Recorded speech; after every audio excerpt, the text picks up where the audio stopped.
Les obsèques de la lionne. Fable numéro 14 du livre 8e des fables de Jean de La Fontaine.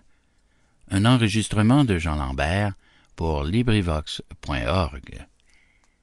Les obsèques de la lionne. La femme du lion mourut. Aussitôt chacun accourut, pour s'acquitter envers le prince de certains compliments de consolation, qui sont surcroît d'affliction. Il fit avertir sa province que les obsèques se feraient un tel jour en tel lieu. Ses prévôts y seraient pour régler la cérémonie et pour placer la compagnie. Jugez si chacun s'y trouva.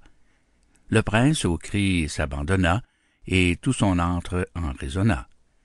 Les lions n'ont point d'autre temple. On entendit à son exemple rugir en leur patois messieurs les courtisans. Je définis la cour, un pays où les gens, tristes, gais, prêts à tout indifférents, sont ce qu'il plaît au prince, ou, s'ils ne peuvent l'être, tâchent au moins de le paraître. Peuple caméléon, peuple singe du maître. On dirait qu'un esprit anime 1000 corps. C'est bien là que les gens sont de simples ressorts. Pour revenir à notre affaire, le cerf ne pleura point. Comment eût-il pu faire? Cette mort le vengeait. La reine avait jadis étranglé sa femme et son fils.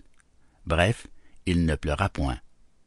Un flatteur l'alla dire et soutint qu'il l'avait vu rire. La colère du roi, comme dit Salomon, est terrible, et surtout celle du roi lion. Mais ce cerf n'avait pas accoutumé de lire. Le monarque lui dit « Chétif hôte des bois, tu ris? Tu ne suis pas ces gémissantes voix?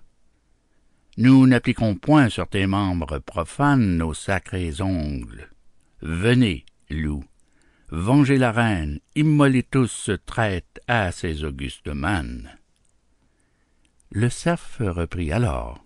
« Sire, le temps des pleurs est passé, la douleur est ici superflue.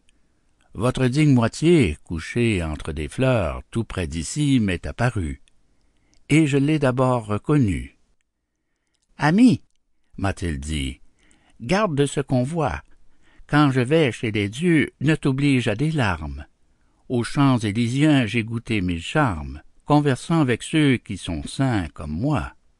Laisse agir quelque temps le désespoir du roi, j'y prends plaisir. À peine on eut ouï la chose, qu'on se mit à crier « Miracle, apothéose !» Le cerf eut un présent bien loin d'être puni. Amusez les rois par des songes, flattez-les, payez-les d'agréables mensonges. Quelque indignation dont leur cœur soit rempli, ils goberont l'appât. Vous serez leur ami. Fin de Les obsèques de la lionne. Fable numéro 14 du livre 8e des fables de La Fontaine. Cet enregistrement appartient au domaine public.